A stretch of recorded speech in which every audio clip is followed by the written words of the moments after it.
अल्लाह ताला का फरमान है कि या अय्युहल्लज़ीना आमनू, ए ईमान वालो, इन्ना कसीरम मिनल अहबारी वर्रुहबान, इस बात को अच्छी तरह समझ लो कि तुमसे पहले ईसाइयों के आलिम और यहूदियों के आलिम लयअकुलून अमवालन्नास बिलबातिल व यसुद्दून अन सबीलिल्लाह, वो अपने दीन को छोड़कर तरह तरह की नए कामों पर और नई बातों पर लोगों को लगा दिया था। और मकसद उनका क्या था? लयअकुलून अमवालन्नास बिलबातिल, गलत तरीके से वो लोगों से माल हासिल करना चाहते थे। पैसे और माल के लालच में उन्होंने दीन का असल जो हुलिया वो बिगाड़ दिया था। अपनी तरफ से कुछ बातें बनाते, कुछ वाक़ियात, कुछ रसूमात, फिर लोगों को उन पर लगाते ताकि लोग उनको पैसे दें। दुनिया का माल गलत तरीके से वो हासिल करते रहे। अल्लाह ताला क्या फरमाते हैं उनके मुतल्लिक कि फ़बश्शिरहुम बिअज़ाबिन अलीम, ऐसे लोगों के लिए दर्दनाक किस्म के अज़ाबात हैं। वक़्त के जो अम्बिया थे उन पर जो अल्लाह ने दीन नाज़िल किया था, उस दीन को बिगाड़ के लोगों के सामने पेश करना अपनी मर्ज़ी का, ताकि माल दुनिया का हासिल कर लें। तो अल्लाह ताला ने क्या कहा कि ऐसे लोगों के लिए दर्दनाक अज़ाब है। और ये कौन है? वक़्त के आलिम थे, यहूदियों के आलिम थे, बहुत बड़े बड़े इल्म रखने वाले, ईसाइयों के आलिम थे। अब चाहिए तो ये था कि अल्लाह ताला कुरान मजीद में यूँ फरमाते हमारी समझ के मुताबिक कि ए मेरी नबी के उम्मत के उलमा, मैं तुम्हें कह रहा हूँ कि उन उलमा की तरह तुम ना बन जाना। लेकिन अल्लाह ने ऐसे नहीं कहा। अल्लाह ताला ने क्या कहा? या अय्युहल्लज़ीना आमनू, ए सारे ईमान वालों, आलिम हो या आलिम नहीं हो, जितने भी मेरे नबी की उम्मती हो, तुम सबको मैं कह रहा हूँ तुमसे पहले ऐसे हुआ है दीन के साथ, और जिन्होंने किया है मैंने उनके लिए दर्दनाक अजाब तैयार कर रखे हैं। तुम ना कहीं ऐसा कर बैठना। सिर्फ वो नहीं पकड़े जाएंगे जो आलिम थे और लोगों को गलत रस्तों पे चलाते थे, सिर्फ माल हासिल करने के लिए नई नई चीज़ें दीन में दाखिल करते, असल दीन नहीं बताते थे। बदकिस्मती से वो सारा काम अब मुसलमानों में हो रहा है। अल्लाह ने जिनके लिए दर्दनाक अजाब की वाईद नाज़िल फरमाई है, मैं कुरान मजीद की आयत, हवाला, पारा, हर चीज़ बता रहा हूँ। 10वां पारा सूरत तौबा आयत नंबर 34, खुद पढ़े कुरान मजीद खोल के। अल्लाह ताला क्या फरमा रहे हैं? आलिम थे वो यहूदियों के, आम लोग नहीं थे कि उनको पता नहीं था, सारा इल्म था उनको। ईसाइयों के आलिम थे, लेकिन आवाम को तरह तरह के रस्मों रवाजों पे लगा दिया ताकि उनकी जेबें गर्म हों। माल इकट्ठा करना मकसद था, असल दीन नहीं बताते थे। तो ऐसे लोगों के लिए अल्लाह ने दर्दनाक अजाब तैयार किया है। और अल्लाह ने सारे ईमान वालों को, मुझे भी, आपको भी, हर मुसलमान, हर मोमिन को अल्लाह ने कहा कि ये काम ना करना वरना बर्बाद हो जाओगे। अब बदकिस्मती देखें हमारी मुसलमानों की, काफ़ी सारे मुसलमान इन्हीं कामों पे लगे हुए हैं जो काम अज़ाबात के मुस्तहिक बनाते हैं बंदे को। और कोई ऐसी इख्तिलाफी बात नहीं है, इसमें कोई दो राय है ही नहीं कि बात की समझ नहीं आती है। समझ आ जाती है, गलत क्या है सही क्या है पता चल जाता है। इसके बावजूद भी उन रस्मों को, उन रवाजों को, या अब तो इतना आगे बढ़ चुके हैं कि जो काम गैर मुस्लिम करते हैं, ईसाइयों की रस्में हैं, यहूदियों की रस्में हैं, हिंदुओं की रस्में हैं, सिखों की रस्में हैं, लोग उनको दीन समझ के, नेकी समझ के कर रहे हैं। आप हैरान हो गए। मैं अभी आपको बताता हूँ कि क्या क्या हो रहा है हमारे मुआशरे में। और वो दीन इस्लाम नहीं है, वो गैर मुस्लिमों की रस्में हैं और लोग उनको नेकी समझ के कर रहे हैं। कुछ उलमा ने उनको लगाया है। अगर गौर करें तो पीछे मकसद उन उलमा का सिर्फ माल हासिल करना दुनिया का। किसी तरीके हमारी जेबें गर्म हो जाएं, ये दुनिया का माल हमारे पास आ जाए, तो वो तरह तरह की रस्में और रवाज, नई नई चीज़ें निकालते रहते हैं। कहते हैं ये करना भी नेकी है, ये भी नेकी है, इससे भी सवाब होगा, इससे भी सवाब होगा। गौर करो तो उन सारे कामों में उस मौलवी की जेब गर्म होती है बस। और उनमें से किसी एक काम का ताल्लुक भी दीन इस्लाम के साथ, कुरान के साथ, हदीस के साथ दूर दूर तक का नहीं है। और हमारे प्यारे नबी सल्लल्लाहु अलैहि वसल्लम ने पूरी ज़िंदगी में एक बार भी वो काम नहीं किया है, न करने का हुक्म दिया है। लेकिन आज वो किए जा रहे हैं, कराए जा रहे हैं, और नेकी के नाम पर। तो ऐसा कोई नई बात नहीं है। अल्लाह ताला फरमाते हैं ये पहले भी उम्मतों में गुजर चुके हैं कुछ ऐसे उलमा जो लोगों से माल हासिल करने के लिए दीन को तोड़ मरोड़ के पेश करते थे, नई नई चीज़ें दीन में दाखिल करते थे ताकि पैसे किसी तरीके से हमें हासिल हो जाए। अब उनमें से जो रस्में मुसलमानों में ऐसी राइज होगी कि लोग नेकी समझ के कर रहे हैं। जब भी फौतगी होती है, मुसलमान कोई फौत होता है, तो उसके फौत होने पर सुन्नत तरीका क्या है कि उसके घर वाले 3 दिन तक अफसोस के लिए बैठ सकते हैं। 3 दिन तक। 3 दिन के बाद सहाबाए किराम, क्योंकि नोहा करना इतना बड़ा हराम काम है कि नबी करीम सल्लल्लाहु अलैहि वसल्लम ने फरमाया कि जो बंदा या जो औरत किसी गम पर, किसी परेशानी पर, किसी फौत होने पर वो नोहा करते हैं, अपने आप को पीटते हैं, तो फरमाया कि मेरा और उसका कोई ताल्लुक नहीं है, ऐसा बंदा मुसलमान ही नहीं है। अब गौर करें, सहाबाए किराम बयान फरमाते हैं कि जब कभी ऐसा होता कि 3 दिन के बाद, चौथे दिन, 5वें दिन, 10वें दिन, 20वें दिन, कभी किसी फौतगी वाले घर में कुछ लोग इकट्ठे होते, बैठते, तो हम लोग उसको नोहा ही शुमार करते थे, क्योंकि दीन इस्लाम में जायज़ ही नहीं है। 3 दिन से ज़्यादा अफसोस के लिए बैठना जायज़ ही नहीं है। अब दीन इस्लाम तो क्या तालीम दे रहा है? 3 दिन। अब क्या होता है, जैसे ही किसी बंदे को फौत हुए 7 दिन होते हैं तो वहाँ साते के लिए पहुँच जाते हैं। 7वें दिन साता किया जा रहा है, 40वें दिन 40वां किया जा रहा है। ये कुल है, ये फातिहा खानी है, ये कुरान खानी है। कोई एक चीज़ इनमें से मुझे दिखा दे, किसी एक कुरान की आयत में या किसी एक हदीस में, पूरे दीन इस्लाम में इनमें से कोई एक चीज़ दिखा दे। क्या ये सारा कुछ नेकी समझ के नहीं किया जाता? नेकी समझ के करते हैं ना, कि मरने वाले को बख्शवाएंगे, बख्शवाने के लिए करते हैं ना। फातिहा खानी है, वहाँ पे कुरान पढ़ा जाएगा, कुरान खानी है, कुरान पढ़ा जाएगा, खाने बने होते हैं, खाने खाए जाएंगे। तो ये सारा कुछ हो रहा है और बड़े एहतिमाम के साथ, इसमें नागा नहीं होता, इसमें एक दिन भी आगे पीछे नहीं, इसी दिन करना है। ये है क्या? ये किसने कहा नेकी? पता को नहीं किसने कहा। हमारे प्यारे नबी सल्लल्लाहु अलैहि वसल्लम की ज़िंदगी में कितनी फौतगियाँ हुई, कितने करीबी तरीन रिश्तेदार फौत हुए आपके, कितने करीबी सहाबाए किराम फौत हुए। किसी का कुल, किसी का साता, किसी का 40वां, कोई फातिहा खानी, कोई कुरान खानी। क्या उनको नहीं पता था कि ऐसे भी मुर्दे बख्शवाए जाते?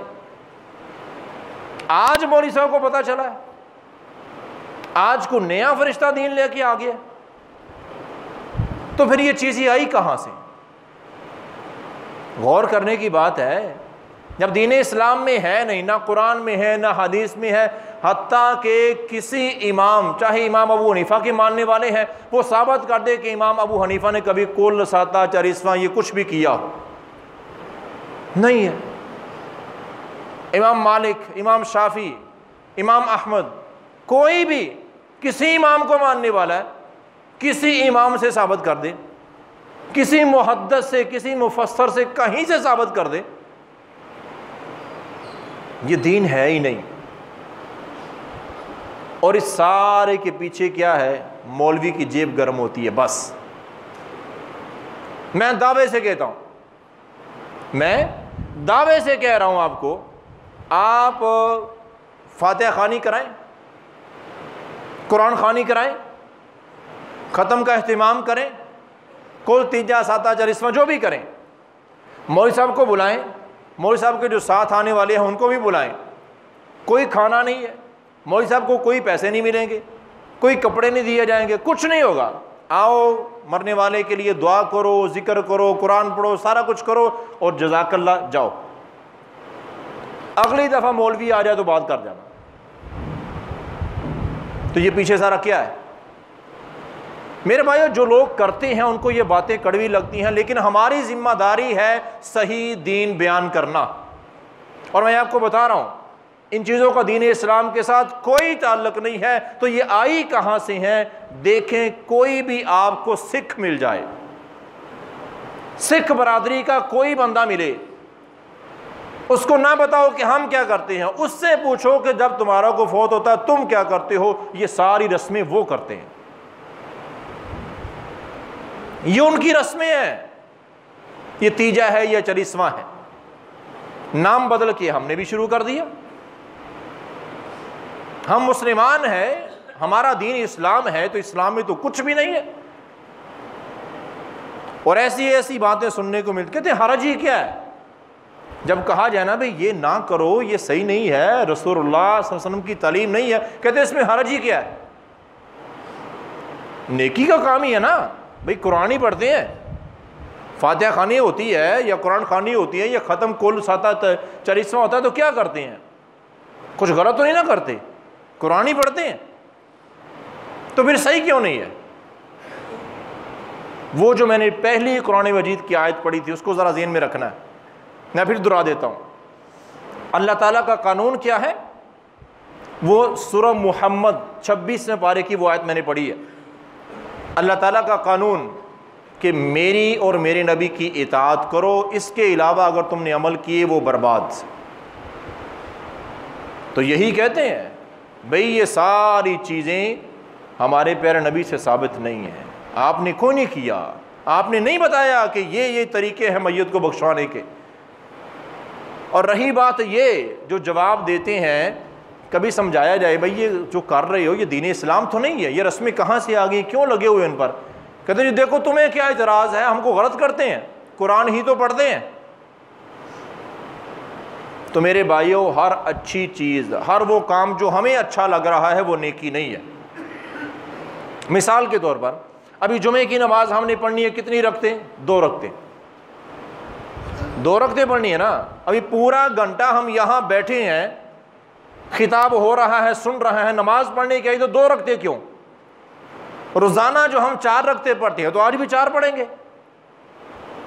भाई 2 रखते जब ज़्यादा पढ़ेंगे तो उसमें कुरान की तिलावत ज़्यादा होगी ना, सजदे भी 4 ज़्यादा हो जाएंगे, रखते भी ज़्यादा हो जाएंगे, रुकू भी ज़्यादा हो जाएंगे। अल्लाह को खुश होना चाहिए ना, मेरे बंदे इबादत ज़्यादा कर रहे हैं। लेकिन अगर जुमे की 2 की बजाय 4 पढ़े तो अल्लाह खुश होंगे, नेकी मिलेगी कि गुनाह? ये गुनाह क्यों? अच्छा ही तो कर रहे हैं भाई, 2 रखते ज़्यादा ही तो पढ़ रहे हैं, अच्छा ही तो कर रहे हैं। जैसे कहते हैं इसमें हरज ही क्या है? तो जुमे की 2 की बजाय 4 पढ़ने में हरज ही क्या है? हर रकत में 2 सजदे करते हैं, 3 क्यों नहीं? 4 करो, 5 करो, सजदे तो अल्लाह को बड़े पसंद है। 2 क्यों? हमारे प्यारे नबी का तरीका ही ये है, अल्लाह को पसंद ही ये है, अल्लाह का हुक्म ही ये है, 2 ही करेंगे, 3 करेंगे तो मुजरम और गुनाहगार बन जाएंगे। क्यों? अमल सुन्नत के खिलाफ हो गया। तो मेरे भाइयों, जो चीज़ें सुन्नत से साबित नहीं है वो नेकी नहीं बन सकती। हमें अच्छा लगना ज़रूरी नहीं है कि मुझे अच्छा लग रहा है तो ये नेकी है। नेकी अल्लाह ने कहा वो है जिस पर मेरे प्यारे नबी की मोहर है, वो नेकी है। आज किसी को ये अच्छा लग रहा है, किसी को वो अच्छा लग रहा है, किसी को वो अच्छा लग रहा है, ये सारे करते हो, ये अच्छा दीन है। फरमाया कि ये दीन नहीं है। तुमसे पहले लोगों ने, उलमा ने ऐसे ही दीन में बिगाड़ पैदा किया। यहूदियों और ईसाइयों के लोगों ने ये भी अच्छा है ये करो, ये भी अच्छा है ये करो, और उस सब के पीछे पैसा हासिल करना मकसद है। मैंने क्या कहा, इन सारे प्रोग्रामों में से कोई भी प्रोग्राम आप कराएं, ख़त्म कुल साता तरिस्मा जितने भी हैं, मौलवी साहब को देना कुछ नहीं है, या जितने भी कुरान पढ़ने के लिए आए हैं ना, कुछ नहीं देना है। भाई अल्लाह की रज़ा के लिए पढ़ा है, मरने वाले को बख्शो और जाओ। अगली दफ़ा कोई नहीं आएगा, तीसरी दफ़ा तो बिल्कुल ही कोई नहीं आएगा। क्यों? कुछ दिया ही नहीं है, कुछ खिलाया ही नहीं है। तो मतलब क्या है, ये खाने लेने आती हैं, बख्शने बख्शवाने कोई नहीं। अभी भी समझ नहीं आ रही है। और मेरे भाइयों, ये समझने वाली बातें हैं, दीन से इतना दूर क्यों? मैं अपनी बात बताता हूँ। हम छोटे छोटे थे, मैं कुरान हिफ्ज़ करता था, समझ नहीं थी, लेकिन इंसान तो थे ना। लोग आ जाते थे हमारे मदरसे में, वहाँ पर कर साहब के पास कि बच्चों को घर में हमने ले जाना है, पढ़ना है, मेरी वालदा फौत हो गई है, तो हमने फातिहा खानी करानी है, कुरान खानी करी, हमने खाने का इंतज़ाम किया, हम चले जाते थे। कारी साहब हमको ले गए, हम साथ चले गए। अब वहाँ पर क्या हो रहा होता था,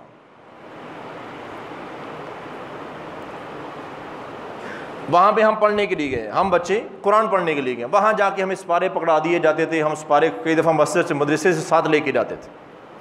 इन बातों को समझो, और यही हो रहा है। मैं आप खुद अपनी बात कर रहा हूँ कि हम छोटे थे तो ऐसे चले जाते थे। अब वहाँ जाके हमने वो सूरह यासीन की, वो सूरह यासीनें थी या सिपारे थे, या एक सिपारा दूसरा तीसरा ऐसे तकसीम कर दिए जाते, या कुरान मजीद खोल के पढ़ना, इतने पारे पढ़ने हैं, इतने कुरान पढ़ने हैं, ठीक है जी, पढ़ रहे हैं। अब जितने तालिब इल्म पढ़ रहे होते थे, अब वो तो पहले मदरसे में पढ़ पढ़ के हम थके होते थे, सीधी बात है। हम तो गए, थोड़ी रेस्ट आ गई है, ज़रा रेस्ट करने के लिए जा रहे। अब वहाँ जाके फिर पढ़ने के लिए बिठा दिया। अब हम लोग ने सिपारा खोला हुआ, पढ़ रहे हैं, छोटे बच्चे थे, ये फितरत है, ऐसा ही होता है। वहाँ पे पढ़ रहे हैं, और जैसे ही पता चलता कि खाना तैयार है, सारे सिपारे कुरान मुकम्मल। और अगर खाने में 1.5 घंटा देर है तो कुरान ही पढ़े जा रहे हैं। तो ये किसके लिए पढ़ रहे हैं? उसकी माँ के लिए नहीं पढ़ रहे जो फौत हुई है, खाने के लिए पढ़ रहे हैं। सीधी बात है। और कई दफ़ा तो ऐसे हुआ कि कुछ लड़के जिनको मैच, क्रिकेट मैच का शौक़ था, उस वक़्त ये इतना मोबाइल को तो चक्कर नहीं था, कोई से 20 साल पहले की बात है, तो वो हैंड फ्री कानों में लगा के ना रेडियो छोटे छोटे मिलते थे, तो वो FM पे अभी किसी के घर पढ़ने के लिए गया, वो लेके गए, हमारे घर में बच्चे कुरान पढ़ रहे हैं, और उन्होंने वो छुपके से हैंड फ्री लगाई, वो मैच सुन रहे हैं, और ये सरकार मेरी माँ को बख्शा जा रहा है। ये हकीकत है। जब दीन से हटोगे तो यही चीज़ें सामने आएंगी, और ऐसा होता रहा है, कई बार ऐसे हुआ है। और इसके अलावा भाई सादा सी बात है, बिल्कुल आसान समझने वाली बात है। नबी कायनात सल्लल्लाहु अलैहि वसल्लम ने अपने सबसे करीबी रिश्तों को भी कहा, थोड़े दूर के रिश्तों को भी कहा। आपको बहुत ज़्यादा मोहब्बत थी, बहुत ज़्यादा प्यार था अपनी बेटी हज़रत फ़ातिमा रज़ी अल्लाह अन्हा से, लख्ते जिगर, बड़ी मोहब्बत करते। कभी आपकी बेटी मिलने के लिए आ रही होती, आपकी नज़र पड़ती कि मेरी बेटी आ रही है, तो आप खड़े हो जाते थे, आगे से चल के जाते बेटी को मिलने के लिए, इतनी मोहब्बत। इसके बावजूद ये बातें समझने वाली हैं, ये हम सुनते हैं, सर के ऊपर से गुजार देते हैं। इसके बावजूद भी आपने क्या फरमाया? फरमाया बेटा, दुनिया की जो चीज़ तुम्हें चाहिए मुझसे मांगो, मैं तुम्हें दूंगा, जितना मेरे पास है मैं तुम्हें दूंगा, लेकिन ये गुमान, ये ख्याल दिमाग से निकाल दो कि क़यामत को तुम मेरी वजह से बख्शी जाओगे। क़यामत को तुम इसलिए बख्शी जाओगी कि तुम इमामुल अंबिया की बेटी हो, ये ज़हन से निकाल दो। अपने अमलों पे फैसले होने हैं। अगर ऐसा होना होता तो नूह नबी का बेटा कभी गर्क ना होता। नबी का बेटा था, नबी बख्शवा नहीं सकता था। इब्राहीम अलैहिस्सलाम के वालिद को जहन्नमी करार ना दिया जाता, नबी का बाप था। तो आपने क्या कहा? ये है हमारे प्यारे नबी की तालीम सल्लल्लाहु अलैहि वसल्लम कि अपने अमल अच्छे करो।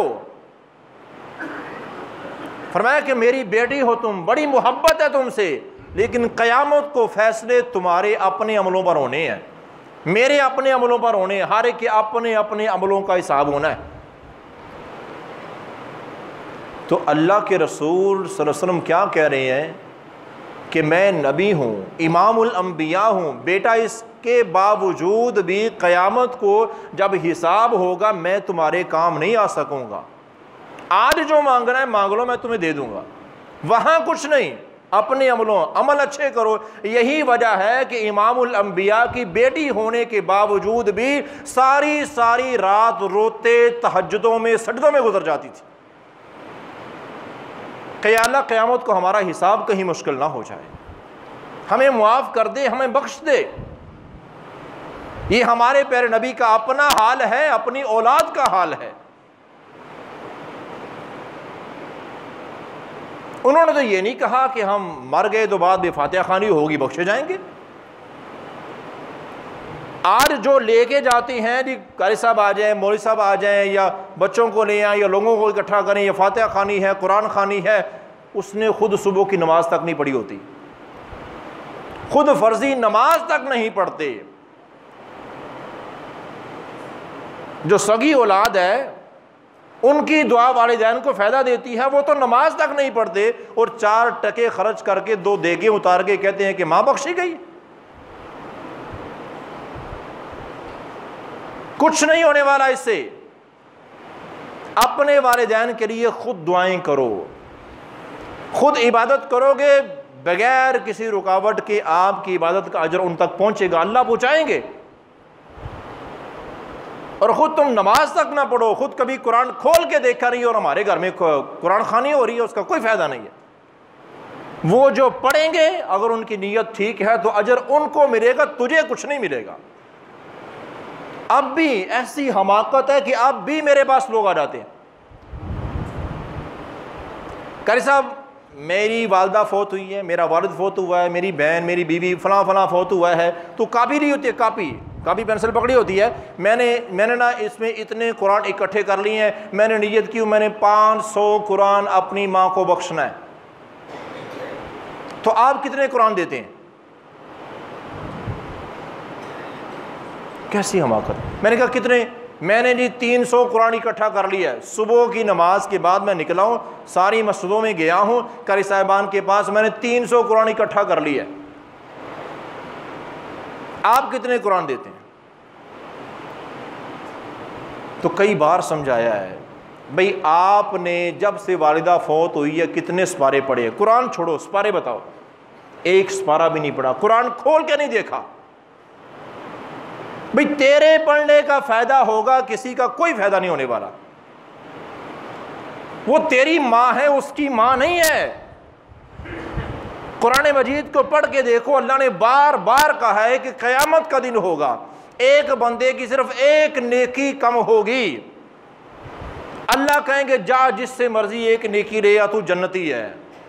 सगी माँ के पास जाएगा, व उम्मिही व अबी व साहिबतिही व आखी व फसीलतिही अल्लती तुवी व मन फिल अर्दि जमीअन सुम्मा युनजी। अल्लाह ने वाज़ेह कहा है कि माँ के पास जाएगा, माँ कहेगी ना। बाप के पास जाएगा, नहीं, कोई नेकी नहीं मिले। हर एक को पड़ी हुई है, जहन्नम सामने जल रही है, कौन है जो नेकियां देगा किसी को? आज तुझे को 10 कुरान दे रहा है, को 20 कुरान दे रहा है, कोई नहीं दे रहा है। तेरे कापी पर लिखने से कुछ नहीं हो जाएगा जब तक तू खुद पढ़ेगा नहीं, अपने अमल दुरुस्त करेगा नहीं। तो एक नेकी के लिए वहां पे बड़े करीबी रिश्ते टूट जाएंगे। ये अल्लाह ने कुरान मजीद में बार बार बयान किया हुआ है। और तुझे को 10 कुरान दे रहा है, को 20 कुरान दे रहा है, फिर भी समझ नहीं आती है। नहीं जी आपको सीधी बात करें, ये बातें तो ना हुई ना, जिन्होंने कुरान दिए हैं सो दिए ही है ना। मैंने कहा चलो आसान बात करते हैं। एक कुरान पढ़ने में भाई सीधी सी बात है, मैं अगर ज़्यादा कोशिश भी करूँ ना 1 महीना लगता है। रोज़ाना का 1 सपारा, कौन है आप में से जो रोज़ाना का सपारा पढ़ते होंगे? 1 महीना जोश आता है रमज़ान में, उसके बाद ख़त्म। तो भाई मैं ज़्यादा मेहनत भी करूँ ना तो 1 महीने में 1 कुरान पढ़ूँगा। अब अगर मुझे कोई कहे कि जितना तूने पूरा कुरान पढ़ा है उसमें से तुझे एक नेकी भी नहीं मिलेगी, वो सारा कुरान, एक कुरान सिर्फ, इसको दे दो, मैं तो कभी नहीं दूंगा। भाई मेहनत मैंने की है, पढ़ा मैंने है, मुझे जन्नत नहीं चाहिए, मुझे नेकियां नहीं चाहिए। अगर फिर भी तूने ख़रीदना है तो कम से कम कीमत लगा रहा हूँ। मेरे कुरान की कीमत है 30 पारे हैं तो 30,000 रुपये एक कुरान का, और उसने तो 30,000 में 30,000 कुरान इकट्ठा करना था।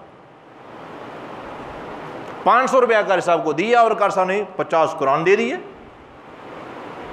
ये क्या चल रहा है? ये दीन नहीं है। कभी ऐसे हो कोई एक हदीस किसी मौलवी साहब के पास जाए जो कहते हैं कि ये है, कोई एक हदीस, कोई एक वाक़या ऐसा हो कि हमारे प्यारे नबी सल्लल्लाहु अलैहि वसल्लम का कोई अजीज़ रिश्तेदार बड़े फौत हुए ज़िंदगी में, कभी ऐसा हुआ हो कि आपने कहा सहाबा इकराम को आओ बैठो मस्जिद में, आज कुरान ख़वानी है फ़लाँ के नाम की, या आज फ़लाँ के नाम का साता है, तीजा है, 40वां है, आज ख़त्म होगा, आओ मस्जिद में। कोई एक बार हो, है ही कोई नहीं। और यहाँ ये जितने कुल साते तीजे 40वें होते हैं, इसमें क्या है? मौलवी साहब के लिए कपड़े आ रहे हैं, मौलवी साहब के लिए खाने आ रहे हैं, मौलवी साहब के लिए पैसे आ रहे हैं, तो मौलवी साहब को तो मिल रहा है, वो तो कभी नहीं कहेंगे गलत है। लेकिन हकीकत यही है कि इन चीज़ों का दीन के साथ कोई ताल्लुक नहीं है। जिसका ताल्लुक है, मैयत को फ़ायदा है, वो भी आपने बयान कर दिया कि सगी औलाद अपने वालिदैन के लिए नेक अमल करे तो अजर है, कोई और करे इसका कोई जिक्र ही कोई नहीं है। कभी कुरान ख़वानी के नाम पर या ख़त्म के नाम पर मस्जिद नबी में अल्लाह के रसूल सल्लल्लाहु अलैहि वसल्लम अपने रिश्तेदारों से, सहाबा इकराम से इतनी मोहब्बत करते थे कि हम सोच नहीं सकते।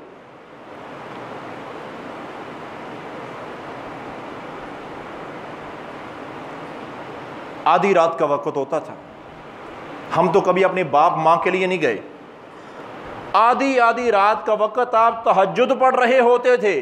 तहज्जुद में जो शहीद हो गए मुसलमान, रिश्तेदार नहीं, मुसलमान उम्मती जो शहीद हो गए थे जंगों में, आपको उनकी याद आती, आप तहज्जुद में उनके लिए दुआएं करते, और आधी रात के वक्त ही, रात के अंधेरे में आप मस्जिद से निकलते और कब्रिस्तान पहुंच जाया करते थे। वहां जाके कब्रिस्तान पे उनकी कब्रों पे खड़े होकर अल्लाह से उनके लिए मुआफिया मांगा करते। ये है असल दीन। ये करे ना मौलवी साहब, रातों को जाए बगैर किसी मुआवजे के,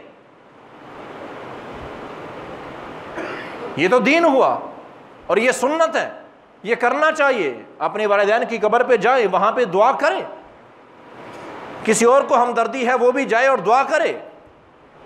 वहां पे तो जाने को तैयार कौन नहीं है। यहाँ पे खाने लगा दो, यहाँ ख़त्म होगा बस। और ये कहाँ से आया? नहीं जी ये छोड़ो, कहाँ से आया, काम तो अच्छा ही है ना। तो मैंने पहले क्या मिसाल दी है, जो कहते हैं ना काम तो अच्छा ही है ना, हरज इसमें क्या है, कुरान ही तो पढ़ते हैं, तो भाई 2 की बजाय 4 रखते पढ़ो जुमे की, हरज ही क्या है, काम तो अच्छा ही है ना। कोई जानवर ज़िबा करते हो, बिस्मिल्लाह अल्लाहु अकबर पढ़ते हो कि नहीं? पढ़ती है, फिर वो ज़िबा होता है, हलाल होता है। बिस्मिल्लाह अल्लाहु अकबर नहीं पढ़ो, उस पर पूरा कुरान पढ़ दो, क्या वो हलाल हो जाएगा? भाई कुरान तो अच्छा ही है ना। नहीं मेरे भाइयों, हलाल वो है, जायज़ वो है जिस पर हमारे प्यारे नबी की मोहर है, जो आपने करने का हुक्म दिया है। मेरी तेरी अकल जिसको अच्छा कहे वो अच्छा नहीं है और वो काबिल कबूल भी नहीं है। और ये बातें हमारे मुआशरे में आम हैं, कुछ समझने को तैयार नहीं। कई दफ़ा ऐसे हुआ है, कुछ जगहों पर मैंने इन चीज़ों का बयान किया तो लोग इन चीज़ों का नाम सुनते ही उठ कर चलना शुरू कर देते हैं, समझना बर्दाश्त नहीं करते, सुनना बर्दाश्त नहीं करते। रगो रेशे में ये चीज़ें बस चुकी हैं। जो हम समझते हैं दीन भला क्या होना चाहिए,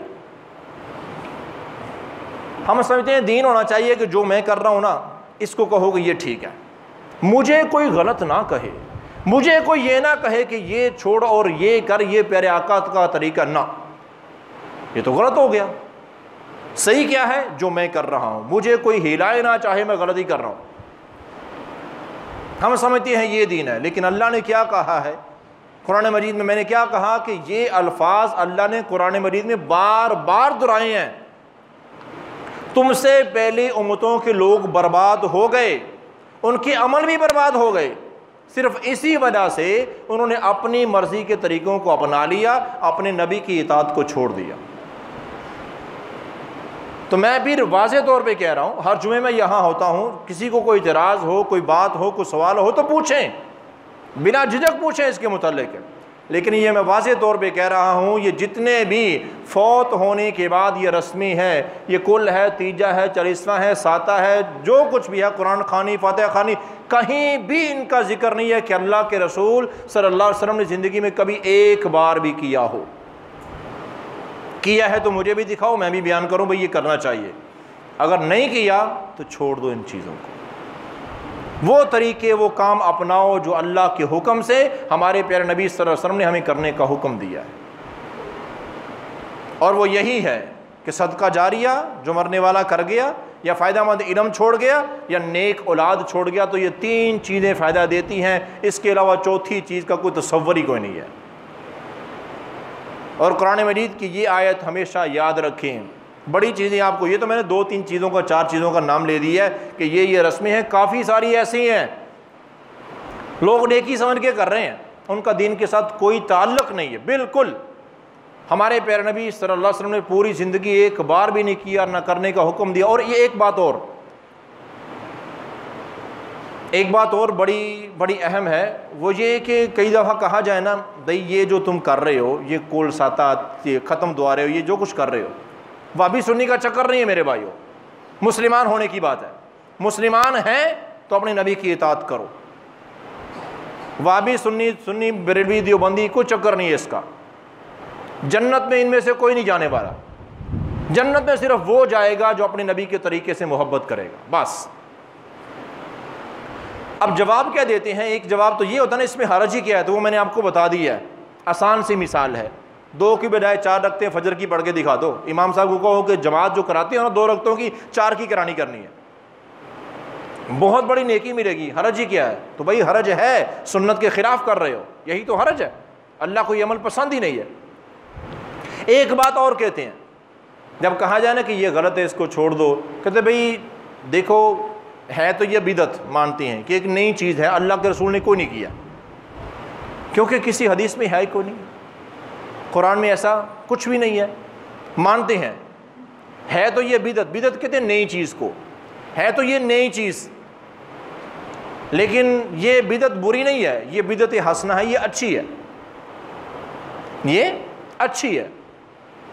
आपने सुना होगा, हर खुतबा जब मैं पढ़ता हूँ और हर आलम दीन जब खुतबा पढ़ता है तो ये अल्फाज खुतबे का हिस्सा होते हैं, कुल्लु बिदअतिन ज़लाला व कुल्लु ज़लालतिन फिन्नार। हर बिदअत अच्छी हो या बुरी हो वो गुमराही है, व कुल्लु ज़लालतिन फिन्नार, और हर गुमराही जहन्नम का सबब बनेगी। अब जब ये बात कहते हैं ना कि है तो बिदअत लेकिन बिदअत हसना है, ये अच्छी है, अच्छा काम है दीन में, एक अगरचे नया दाखिल किया है लेकिन अच्छा है, तो इसका मतलब भला क्या होता है? ये तो बड़ी दूर बात पहुंच जाती है। वाज़े तौर पर जो बंदा ऐसे कह रहा है, ऐसे कहने से पहले मर नहीं जाना चाहिए उसको।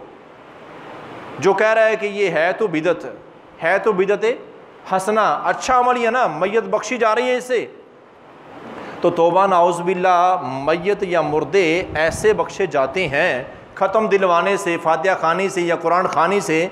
अगर ऐसे बख्शे जाते हैं तो अल्लाह के रसूल को इस तरीके का कोई पता नहीं था? क्या रसूलुल्लाह सल्लल्लाहु अलैहि वसल्लम को इस तरीके का पता नहीं था कि ऐसे भी लोगों को बख्शवाया जाता है? अगर पता था तो फिर आपने बताया क्यों नहीं?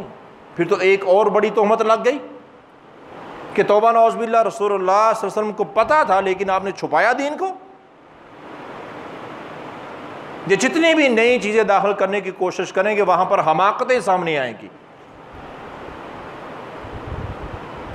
अगर ऐसा कुछ होता, आज एक बंदा, बिल्कुल वाज़ेह आम समझने वाली बात है, कोई मुश्किल नहीं है, एक बंदा ज़ानी है, शराबी है, जवारी है, डकैत है, कातिल है, सूद खोर है। सूद क्या है? अल्लाह से सारी ज़िंदगी जंग, राशि है, रिश्वत खोर है, 2 नंबरी, बेईमानी, कब्जे, नाजायज़ कब्जे, ये सारा कुछ कर रहा है। बहनों का हक दबाया हुआ, भाइयों का हक खा गया, लोगों की जायदादों पे नाजायज़ कब्जे किए हुए हैं।